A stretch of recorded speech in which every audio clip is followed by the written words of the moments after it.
This is group 13 and our topic is current monitor. Here's the group member. First we go to introduction part. Beyond electrical performance, this study emphasizes the intuitiveness of user interaction. Most existing wall power supplies features single color indicators that only signal the presence of power, failing to provide feedback on the device's real-time power consumption status. To address this, we integrated a bicolor LED design into the improved circuit. When the power is connected but no load is present, the LED indicates a standby state. Once the load current exceeds the threshold, the circuit triggers the LED to change color or brightness. This provides users with a direct visual signal to determine if a device is actively charging or has reached full charge, effectively solving a technical pain point for monitoring low-voltage electronic device. Next, go with abstract. Technically, the core breakthrough of this research lies in the drastic reduction of the shunt resistor's value. Traditional circuits utilize a 15 ohms resistor to generate a 0.7 volts bias required to turn on the transistor. However, in a 5-volt system, this results in a 40% voltage loss, severely impacting output stability. In contrast, the improved circuit employs a minimum of 0.25 ohms resistor and utilizes the current mirror principle to detect subtle voltage drops, reducing insertion loss by approximately 30 times. Consequently, this monitoring circuit can precisely capture current fluctuations exceeding 50 milliamperes without sacrificing load performance, offering a high efficiency diagnostic solution for low voltage power systems. About the circuit analysis, the first circuit employs a PNP transistor Q1 as the core current sensing element. As the load current flowing from Vin to Vout increased, a voltage drop VR equals I load times 15 ohms is generated across the sensing resistor R. The emitter of Q1 is connected to Vin, while its base is connected through resistor R2 to the other end of R. When VR exceeds the base emitter turn-on voltage of Q1, typically around 0.6 volts to 0.7 volts, Q1 enters saturation and turns on, allowing current to flow through LED D1, which then lights up. In this design, the sensing resistor R converts the load current into a detectable voltage difference. R2 limits the base current and adjusts the sensing sensitivity, and R1 sets the LED current and thus determines the brightness of D1. However, this monitoring approach has several inherent limitations, because Q1 requires a voltage drop of at least 0.7 volts to operate. The output voltage Vout supplied to the load is reduced by the same amount, resulting in approximately a 14% voltage loss in a 5-volt system. which may cause instability or unexpected resets in sensitive loads such as MCUs or sensors. In addition, the relatively large sensing resistor value of 15 ohms led to power dissipation. For example, at a load current of 100 milliamperes, the resistor dissipated about 0.15 watts, representing unnecessary energy loss in efficiency-critical applications.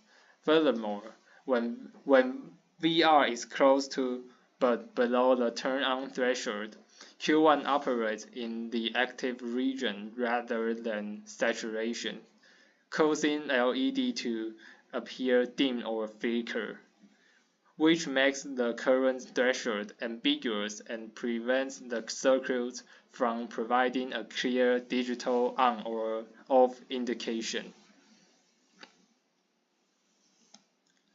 The next circuit the core operation of this circuit is based on comparing the base emitter voltage VBE of transistor Q1 and Q2 when the load current I load flows through the sensing resistor R. A voltage drop VR equals I load times R is generated, causing the emitter voltage of Q1 to be VE1 equals Vin, while the emitter voltage of Q2 becomes VE2 equals Vin minus VR. Under normal operating conditions with low load current VR is very small, and thus the emitter voltages of Q1 and Q2 are nearly equal. Since Q2 is configured in a diode-connected arrangement with its base directly connected to its emitter, its base voltage is determined by the current flowing through resistor R2, which is 12k ohms, and Q1 does not conduct strongly enough to activate LED D2. In this state, LED D1, the green light remains on because it is directly connected to ground through resistor R1, serving as a power on indicator. When the load current increase, VR increase accordingly, results in a decrease in VE2. Because the base of Q1 and Q2 are connected, the base emitter voltage of Q1 becomes larger than that of Q2, following the relation VBE1 equals VBE2 plus VR. Once VR reaches approximately 0.6 volts to 0.7 volts, depending on the transistor characteristic, Q1 turns fully on, allowing current to flow through Q1 into LED D2. At this point, the red LED may turn on alone or together with the green LED, producing an orange appearance and providing a clear indication of an overcurrent conditions.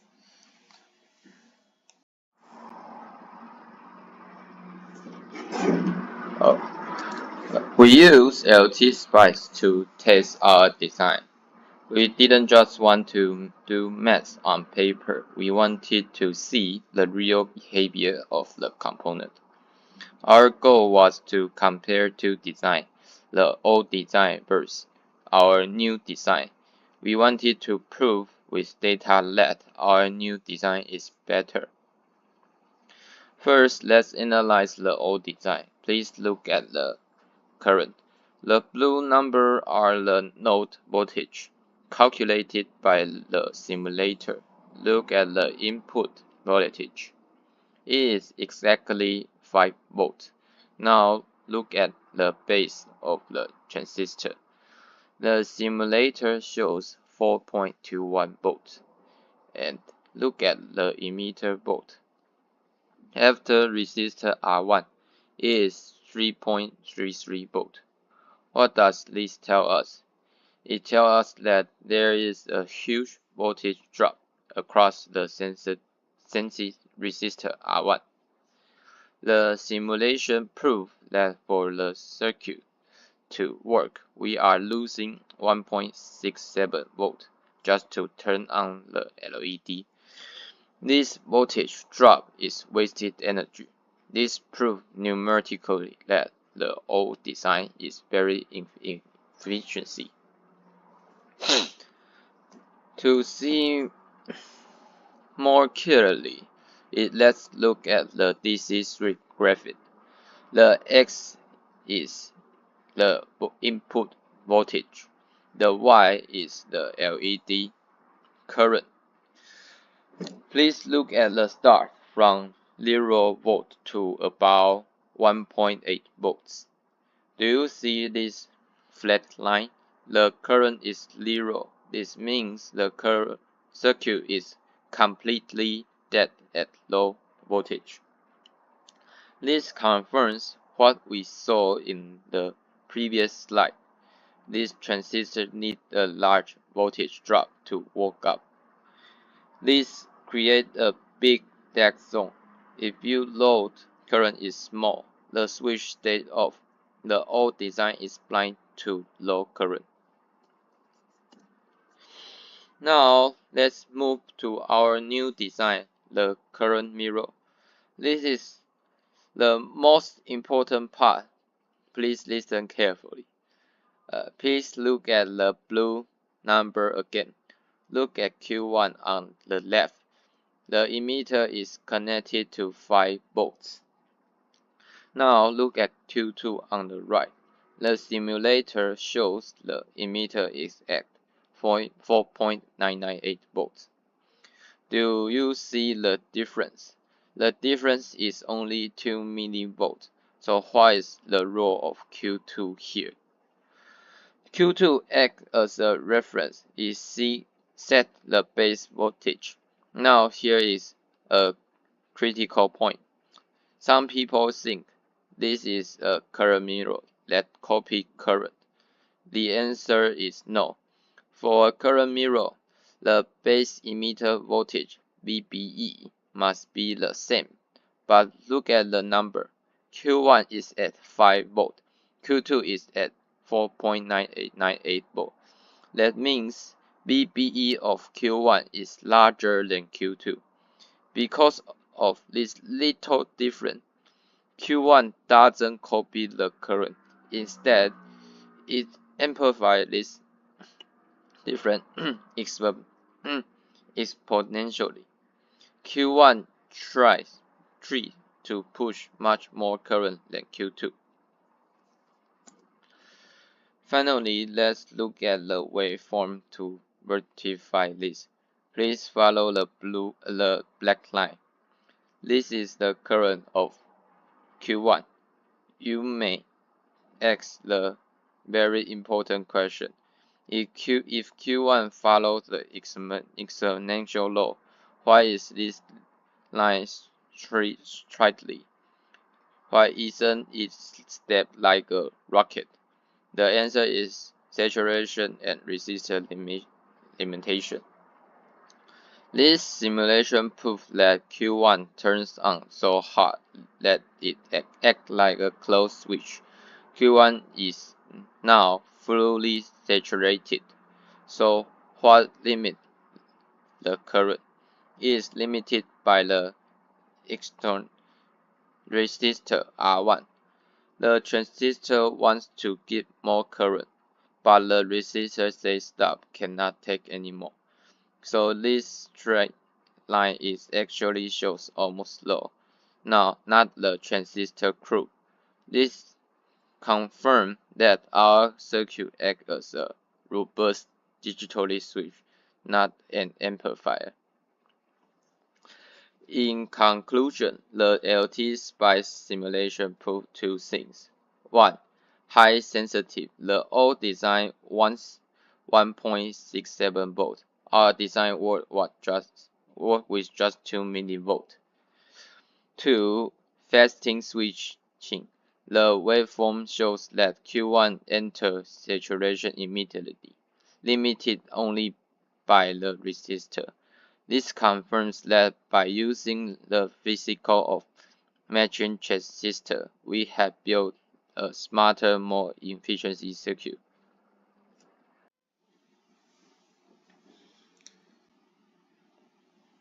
Okay, now is the discussion part.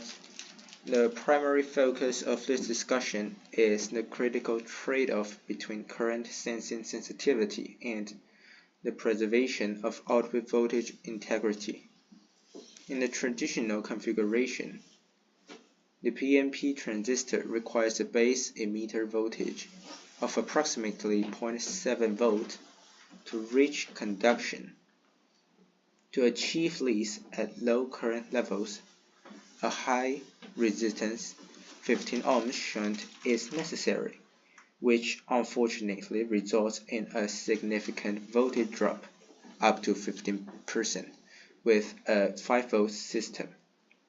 This creates a severe compatibility issue for modern logic circuits that require tight voltage tolerance. In contrast, the improved circuit implements a differential current sensing approach using a current mirror-like structure with two transistors Q1 and Q2. This architecture allows the circuit to trigger based on a much smaller voltage differential across a 0.25 ohms resistor. By reducing the resistance by a factor of 60, we successfully lower the insertion loss by 30 times, ensuring that the output voltage remains nearly identical to the input voltage. Furthermore, the addition of a bicolor LED serves as a multi-state diagnostic tool. It confirms power on status while providing immediate visual feedback when the load current exceeds 50 mA, a feature that is essential for troubleshooting charging issues in the field. And last is the conclusion.